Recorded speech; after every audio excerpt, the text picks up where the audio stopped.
The CTMU as the Nexus of Spirituality and Cosmology, an Interdisciplinary Approach to Reality. Part 1. General Introduction. Since the dawn of our species, human beings have been asking difficult questions about themselves, the universe, and the nature of existence, but have lacked a universal conceptual framework strong and broad enough to yield the answers. Enter the Cognitive Theoretic Model of the Universe, CTMU. Scientific theories are mental constructs that take objective reality as their content, with the scientific method putting observation first and letting explanation be determined by experiment. But because all theories have logical properties that are abstract and mathematical, and therefore independent of observation, it is these very properties that let us recognize and understand our world. We could equally well start with them and see what they might tell us about objective reality. Just as scientific observation makes demands on theories, the logic of theories makes demands on scientific observation. And these demands tell us in a general way what we can observe about the universe. In other words, a comprehensive theory of reality is not just about observation, but theories and their logical requisites. Since theories are mental constructs, and mental means of the mind, this can be rephrased as follows. Mind and reality are linked in mutual dependence on the most basic level of understanding. It is this linkage of the abstract and the concrete, the subjective and the objective, the internal and the external, that constitutes the proper focus of a theory of everything. Since reality forever retains the ability to surprise us, the task of scientific observation can never be completed with absolute certainty. And this means that a comprehensive theory of reality cannot be based on scientific observation alone. Instead, reality theory must be based on the logic underlying the general process of making and interpreting scientific observations. Since observation and interpretation are predicated on the relationship holding between mind and reality, the cognitive theoretic model of the universe delivers an account of that relationship. For the most part, ordinary theories are linguistic and mathematical descriptions of specific observations. In contrast, the CTMU is a meta-theory about the general relationship between theories and observations, i.e., about science, knowledge, and cognition themselves. In explaining this relationship, the CTMU holds that reality possesses a complex property akin to self-awareness. Just as the mind is real, reality is in some respects like a mind. But when we attempt to answer the obvious question, whose mind, the answer turns out to qualify it by reasonable standards as a mathematical and scientific definition of God. This implies that we all exist in what can be called the mind of God, and that our individual minds are part of this universal mind. As such, they are directly connected to the greatest source of knowledge and power that exists. This connection of our minds to the mind of the universe, which we sometimes call the soul or spirit, is the most essential part of being human. In its exciting development of these and other ideas, the cognitive theoretic model of the universe helps us to understand not only the nature of reality, but the integral role played by human beings in the creation and maintenance of the world they inhabit. In the process, the CTMU enables us to comprehend the psychological, metaphysical, and ethical ramifications of the relationship between man and the cosmos, and thus what it means to be human. Among the questions that are answered within the framework of the CTMU, what is the nature of humanity's relationship with God? What is our relationship with each other on individual and cultural levels? Do human beings possess free will? Is there life after death? Is there a physical basis of spirituality? Where did the universe come from? Is there such a thing as absolute good or absolute evil? These are just a few of the many burning philosophical dilemmas that mankind has pondered since its infancy. When these dilemmas are finally considered in the advanced conceptual framework of a true TOE like the CTMU, their answers fall into place as though under the influence of an attractive force. The mystery melts away, but not the wonder. In its role as a comprehensive theory of reality, the cognitive theoretic model of the universe serves as a firm basis for the unification of science and theology, leading us inevitably in the direction of intellectual enlightenment and a collective spiritual awakening. The traditional Cartesian divider between body and mind, matter and thought, science and spirituality, is penetrated by logical reasoning of a higher order than ordinary scientific reasoning, but no less scientific than any other kind of mathematical truth. Accordingly, it serves as the long-awaited gateway between science and humanism, a bridge of reason over what has long seemed an impassable gulf. Part 2. The CTMU and Physics. The avowed goal of physics is to produce what is sometimes called a theory of everything, or TOE. As presently conceived, the TOE is thought to consist of one equation describing a single superforce, unifying all the forces of nature, gravity, electromagnetism, and the strong and weak nuclear forces. But this is actually an oversimplification. Every equation must be embedded in a theory, and theories require models for their proper interpretation. Unfortunately, the currently available theory and model lack three important properties: closure, consistency, and comprehensivity. That is, they are not self-contained, they suffer from various intractable paradoxes, and they conspicuously exclude or neglect various crucial factors, including subjective ones like consciousness and emotion. Since the excluded factors fall as squarely under the heading everything as the included ones, a real TOE has no business omitting them. So as now envisioned by physicists, the TOE is misnamed as a theory of everything. The CTMU, on the other hand, is a TOE framework in which everything really means everything. Whereas the currently envisioned TOE emphasizes objective reality at the expense of its subjective counterpart, mind, the CTMU places mind on the agenda at the outset. It does this not by making assumptions, but by eliminating the erroneous scientific assumption that mind and objective reality can be even tentatively separated. To do this, it exploits not just what we know of objective reality, the so-called everything of the standard TOE, but also what we know of the first word in TOE, namely theory. In other words, it brings the logic of formalized theories to bear on reality theory. Although this is a mathematically obvious move, it has been almost completely overlooked in the physical and mathematical sciences. By correcting this error, the CTMU warrants description as a theory of the relationship between the mind of the theorist and the objective reality about which it theorizes, completing the program of subjective-objective unification already inherent in certain aspects of the formalisms of relativity and quantum mechanics.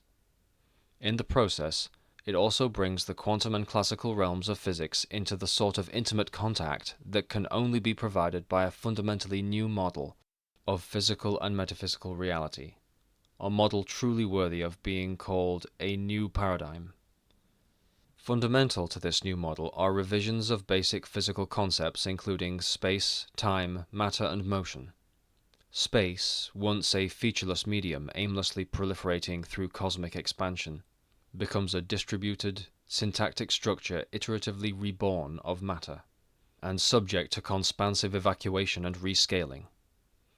Time, previously envisioned as a quasi-spatial linear dimension along which the cosmos hurtles like a runaway locomotive, becomes the means by which the universe self-configures, an SCSPL grammatical symphony of logico-linguistic transformations played by the self-creating cosmos. Lumps of matter, no longer the inert pawns of external laws of physics, become SCSPL syntactic operators, containing within themselves the syntactic rules by which they internally process each other, to create new states of physical reality. And motion, once seen as the passage of material attribute ensembles through adjacent infinitesimal cells of empty space displaying them as content, become an iterative, self-simulative sequence of endomorphic self-projections by moving bodies themselves. Part 3. The CTMU and Mathematics. Mathematics, like the empirical sciences, requires protection from subjective contamination. Just as the scientific model is designed to exclude bias from science, The axiomatic model is designed to specify an initial set of definitive or self-evident principles and exclude all other assumptions from the deductive process. Accordingly, mathematical entities are objectified by mathematicians in the same way that physical entities are objectified by scientists. They are considered to reside outside the subject, concealed in objective reality as hidden programming, or secreted away in an ideal Platonic realm beyond the reach of the senses. Rejecting these notions in absence of a model of reality explicitly relating the mathematical and material worlds, others chose to believe that mathematics is a feature or even an invention of the human mind. But since any meaningful explanation can be logically formalized, and since logic is an essential ingredient of mathematics, subjectivizing mathematics within a Cartesian dualistic framework would again seem to leave the essential regularities of nature without an objective explanation. Replacing Cartesian dualism with an advanced form of dual-aspect monism, the CTMU treats the abstract and mathematical, and the concrete and physical, as coincident aspects of the same reality. Reality becomes a self-distributed, hological system whose essential structure is replicated everywhere within it as mathematical rules of self-recognition and self-processing. Hology. The central attribute of any self-recognizing, self-processing entity is a logical species of self-similarity according to which such an entity distributes over itself as rules of structure and evolution, rules that inhere in and are obeyed by every interacting part of the system. Thus, what the system becomes is always consistent with what it already is, and vice versa. Its causal integrity is tautologically preserved. In the CTMU, these rules, the syntax of the language spoken to reality by reality itself, are understood to be largely mathematical in nature. The theoretic vantage of the CTMU is essentially logical, with an accent on model theory. Its perspective is associated with the mathematical discipline governing the formulation and validation of theories, namely logic, with emphasis on the branch of logic which deals with the mapping of theories to their universes, namely model theory. This elevates it to a higher level of discourse than ordinary scientific theories, which are simply compact mathematical descriptions of observational data, and even most mathematical theories, which are compact mathematical descriptions of mathematical objects, structures, and processes.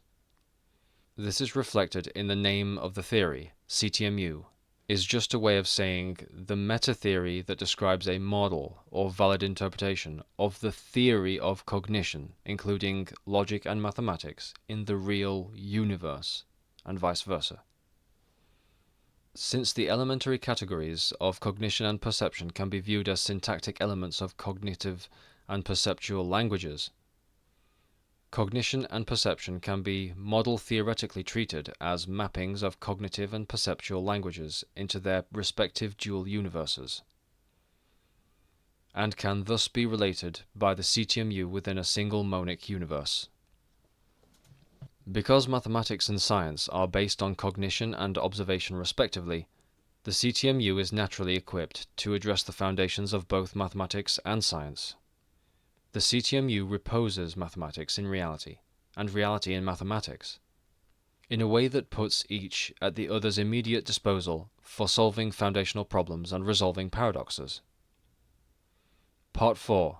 The CTMU and Cosmology. A curious child often asks why questions, and when an answer is given, immediately asks another why question about the answer. Such a child is unsatisfied with superficial explanations, craving instead an ultimate rationale for existence. Example: Why is grass green? Chlorophyll's green. Why does grass have chlorophyll? Because it needs to photosynthesize. Why? Because it gets its energy from the sun. Why does the sun make energy? Because it's a huge fusion reactor that takes energy from atoms. Why do atoms have energy? Because, as a man named Einstein showed, matter is energy. Why? Because that's the way the universe is made. What's the universe and who made it? At this point, the weary adult has exhausted his scientific knowledge and must begin to deal with the most general and philosophically controversial abstractions in his mental vocabulary, or give up. Stephen Hawking is among those who have proposed a way out of the regress. In collaboration with James Hartle, he decided to answer the last question, what is the universe and who made it, as follows. The universe made itself, and its structure is determined by its ability to do just that. This is contained in the no-boundary proposal, which Hawking describes thusly. This proposal incorporates the idea that the universe is completely self-contained, and that there is nothing outside the universe. In a way, you could say that the boundary conditions of the universe are that there is no boundary. To mathematically support this thesis, Hawking infuses the quantum wave function of the universe with a set of geometries in which space and time are on a par. The fact that time consists of a succession of individual moments thus becomes a consequence of spatial geometry, explaining the arrow of time, by which time flows from past to future. Unfortunately, despite the essential correctness of the intrinsic cosmology idea, to make the universe self-contained and self-explanatory, there are many logical problems with its execution. These problems cannot be solved simply by choosing a convenient set of possible geometries. One must also explain where these geometric possibilities came from. For his own part, Hawking explains them as possible solutions of the equations expressing the laws of physics. But if this is to be counted as a meaningful explanation, it must include an account of how the laws of physics originated. And there are further requirements as well. They include the need to solve paradoxical physical conundrums like ex nihilo cosmogony, which is how something, namely the universe, can be created from nothing. Quantum non-locality, how subatomic particles can instantaneously communicate in order to preserve certain conserved physical quantities. Accelerating cosmic expansion, how the universe can appear to expand when there is no external medium of expansion, and accelerate in the process to boot, and so on. Even in the hands of experts, the conventional picture of reality is too narrow to meaningfully address these issues. Yet it is too useful and too accurate to be wrong. In light of the fundamentality of the problems just enumerated, this implies a need for additional logical structure, with the extended picture reducing to the current one as a limiting case. The CTMU takes the reflexive self-containment relationship invoked by Hawking and some of his cosmological peers and predecessors and explores it in depth, yielding the logical structures of which it is built. Together, these structures comprise an overall structure called SC-SPL, acronymic for Self-Configuring, Self-Processing Language. The natural terminus of the cosmological self-containment imperative, SC-SPL is a sophisticated mathematical entity that possesses logical priority over any geometric explanation of reality, and thus supersedes previous models, as a fundamental explanation of the universe we inhabit. In doing so, it relies on a formative principle essential to its nature, the telic principle. A logical analogue of teleology, the telic principle replaces the usual run of ontological hypotheses, including quasi-tautological anthropic principles such as we perceive this universe because the universe supports our existence, as the basis of cosmogony. Part 5. The CTMU and Modern Philosophy. 20th century philosophy has been dominated by the linguistic and logico-analytic schools, whose joint program was to convert concepts and observations to language, and scientific and philosophical reasoning to the logical analysis of language. As long as language was by assumption held apart from reality, this program had the inevitable and unfortunate effect of demoting philosophy to the status of an irrelevant word game. In consequence, philosophers have lapsed into a pervasive cynicism that eats away at the foundations of human knowledge like a slow cancer, looking resignedly to scientific materialism to solve problems that science itself has frankly admitted are philosophical and empirically unsolvable. Perceiving themselves as hopelessly beaten in the name of philosophy, the vast majority of modern philosophers have dejectedly become traitors to their cause. The CTMU ignores philosophical defeatism and takes the obvious next step in the logico-linguistic tradition, which is to subject the problematic relationship between language and reality itself to logical analysis. When this is properly done, it turns out that reality and language are not so easily held apart. In fact, it turns out that they can ultimately be treated as identical for purposes of philosophical and scientific reasoning, that they can be melded in a single self-similar medium, SCSPL, which is everywhere both real and linguistic, i.e. monic, in CTMU dual aspect sense, as distinguished from the separative dualism pervading the sciences. This restores philosophy to a position from which it can affect the resolution of scientific paradox, which is just what the CTMU does in its capacity as a reality theory. More specifically, because it comprises a higher level meta-language of the language of physics, the CTMU is technically a theory of metaphysics in the formal sense. A meta-language is a higher level language in which one can talk about the structure of a lower level language and its correspondence to whatever it describes. Thus, it has bearing on the traditional ingredients of metaphysics, including cosmology, ontology, and epistemology. The CTMU is closely related not only to cosmological science, but also to the burgeoning philosophies of mind and language. Part 6. The CTMU and Theology. Basically, the scientific method says that science should be concerned with objective phenomena meeting at least two criteria: distinguishability, which means that they produce distinctive effects, and replicability, which means that they can be experimentally recreated and studied by multiple observers who compare their data and confirm each other's findings. Unfortunately, God nowhere fits into this scheme. First, God is considered to be omnipresent, even in monotheistic schemata, which means distributed over reality as a whole, and therefore lacking any specific location at which to be distinguished. Second, there is such a thing as being too replicable.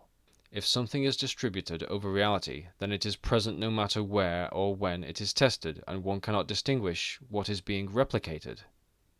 And then, of course, we have the creator aspect of God. If God is indeed the creator of reality, then he need not make his works replicable by mere scientists. Thus, the God concept is unavoidably ambiguous in both spatial and temporal location, and no amount of scientific experimentation can overcome this logical difficulty.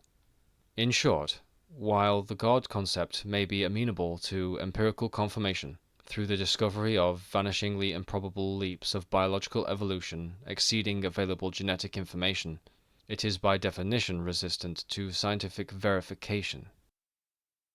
God, like consciousness, is a predicate whose extended logical structure, including a supporting conceptual framework, exceeds what science is presently equipped to analyze.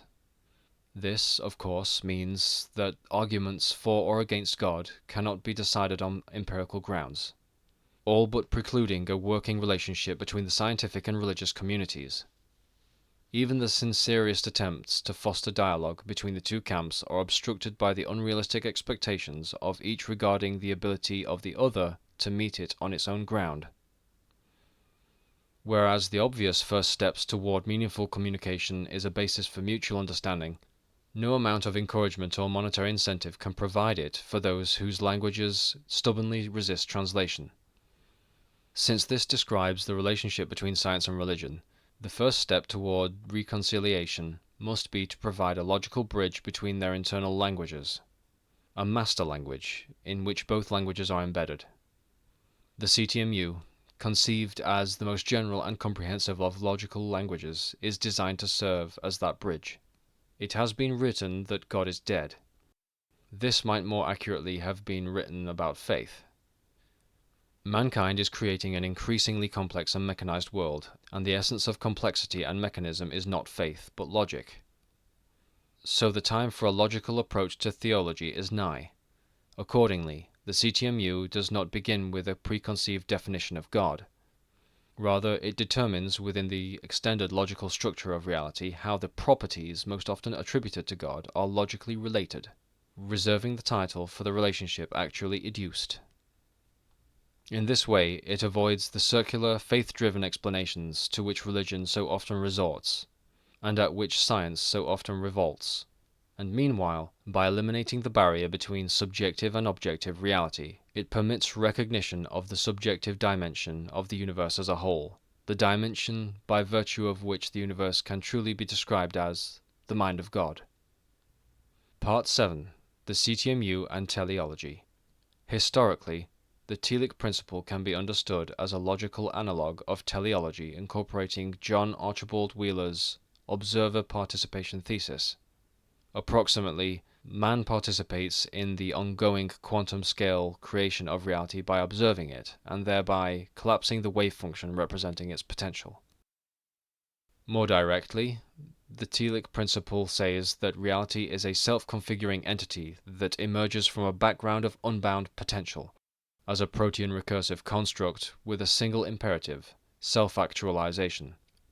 In other words, existence and its amplification is the tautological raison d'être of the cosmos. The phrase raison d'être has a literal significance. In order to exist, a self-contained universe must configure itself to recognize its own existence.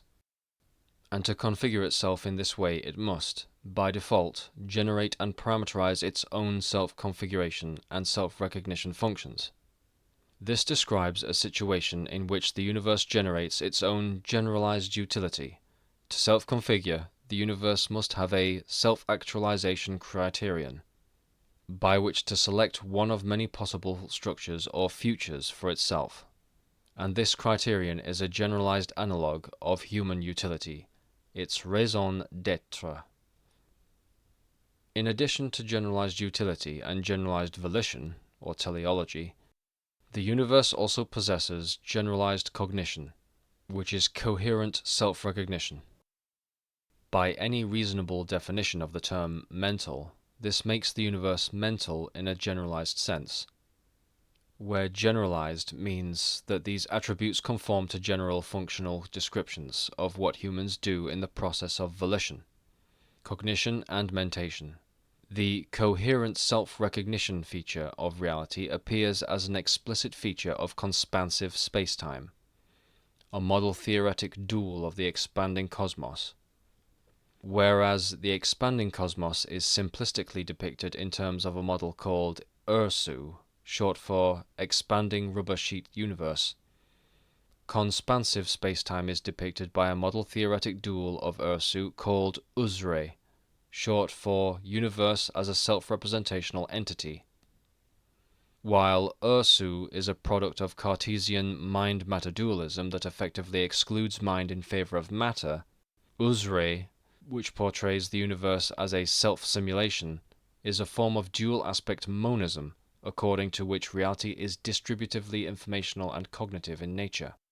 It is important to understand that the CTMU does not arbitrarily project human attributes onto the cosmos. It permits the logical deduction of necessary general attributes of reality, lets us identify any related human attributes derived from these general attributes, and allows us to explain the latter in terms of the former. CTMU cosmology is thus non-anthropomorphic. Rather, it uses an understanding of the cosmological medium of sentience to explain the mental attributes inherited by sentient organisms from the cosmos in which they have arisen. Unlike mere anthropomorphic reasoning, this is a logically correct description of human characteristics in terms of the characteristics of the universe from which we derive our existence. Part 8. The CTMU and Consciousness Studies. Modern science seems to offer many intriguing clues about the nature of consciousness, mainly involving the structure and dynamics of the brain. But for all its success and sophistication, science is ill-equipped to turn these clues into an ultimate explanation of consciousness or any other subjective property. Among the reasons are its empiricism, which means that it prefers observation to introspection, its objectivism, which means that it deliberately excludes subjective contamination from that which is observed, and its physical reductionism, which means that it tries to account for all scientific observations strictly in terms of matter and energy distributed in space and time. Unfortunately, this perspective is innately opposed to the study of anything that is subjective by nature, i.e., any property not directly observable except by the mind that embodies it.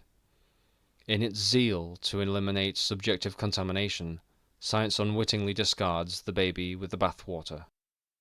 As an example of the scientific perspective, consider the Turing test, a version of which says that the humanoid consciousness of a machine intelligence can only be tested by letting it hold an anonymous conversation with a real human.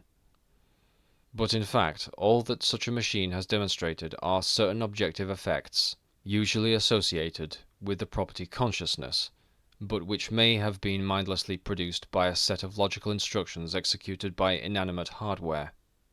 The only thing that knows whether the machine is truly conscious is the machine itself, and only if it is truly conscious at that.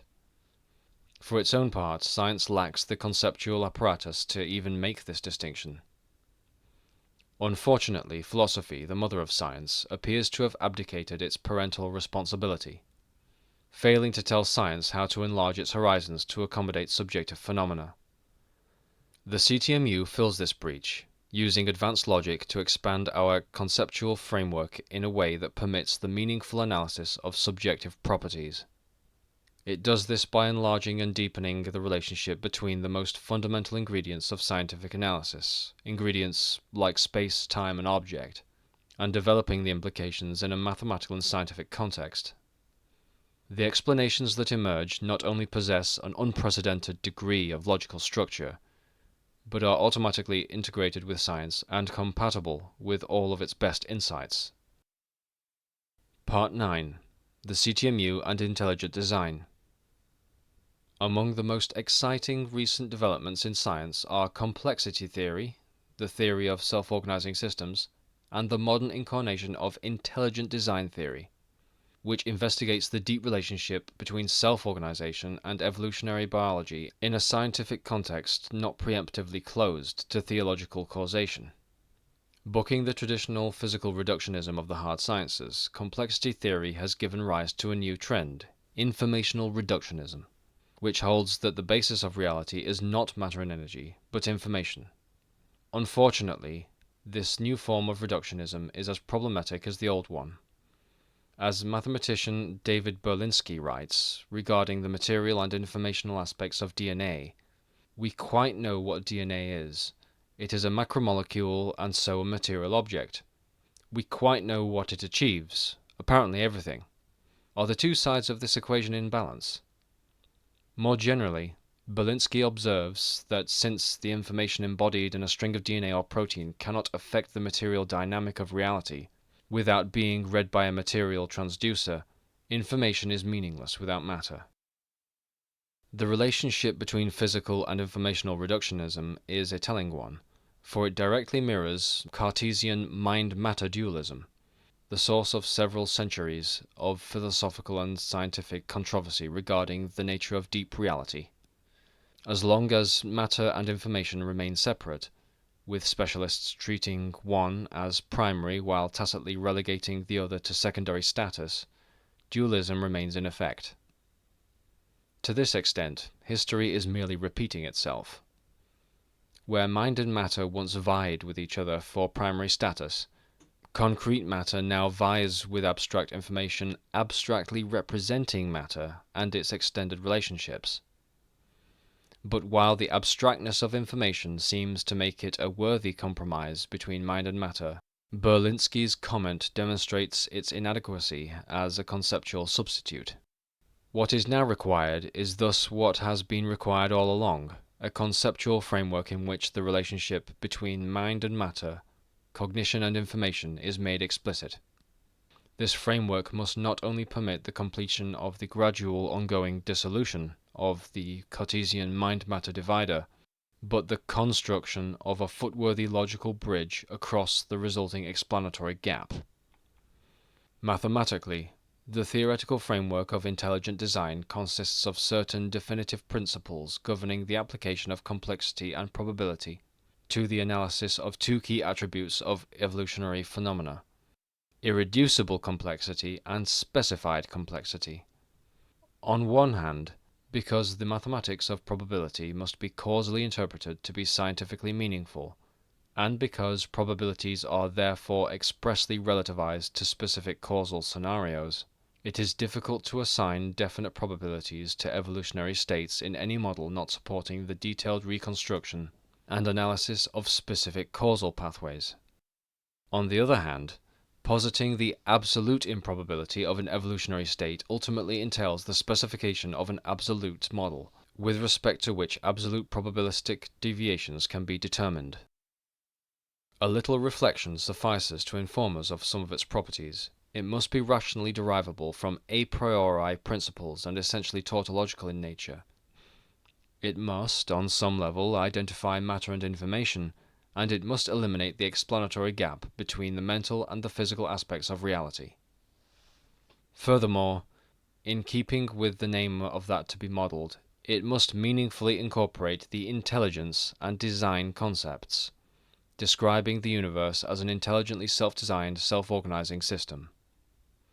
The CTMU is exactly the model required. It describes reality as a self-configuring, self-processing language, an ultimate kind of self-organizing, self-emergent system consisting of infocognitive syntactic operators, at once material and informational in nature. It is a rationally bootstrapped, model-theoretic extension of logic that shares its tautological structure, approximating an answer for Belinsky's question, "What brings a universe into being?" Owing to conspansion, a distributed evolutionary process by virtue of which the universe can be described as a universal self-representing entity, it unites mind and matter in a self-configuring, self-processing system endowed with a species of coherence substantiating its possession of higher-order sentience. And last but not least, it puts everything under the control of a logical analogue of teleology called the telic principle, conspansively adjoining to the laws of physics an extended superposition principle that provides irreducible and specified complexity with a mechanism they would otherwise have continued to lack. Part 10. Summary. The bottom line. To summarize, the CTMU is a theory of reality as mind, in principle spanning all of science, while permitting a logical analysis of consciousness and other subjective predicates. This does not mean that it has solved all of the problems of science and the philosophy of mind, but only that it has laid the preliminary groundwork. It provides the logical framework of a TOE, yielding an enhanced model of spacetime affording preliminary explanations of cosmogony, accelerating cosmic expansion, quantum non-locality, the arrow of time, and other physical and cosmological riddles that cannot be satisfactorily explained by other means. The CTMU penetrates the foundations of mathematics, describing the syntactic relationships among various problematic mathematical concepts in a reality-theoretic context. It is the culmination of the modern logico-linguistic philosophical tradition, reuniting the estranged couple consisting of rationalistic philosophy and empirical science. It provides an indispensable logical setting for intelligent design, and perhaps most importantly, the CTMU enables a logical description of God, and an unprecedented logical treatment of theology, comprising a metaphysical framework in which to unite people of differing faiths and resolve religious conflicts.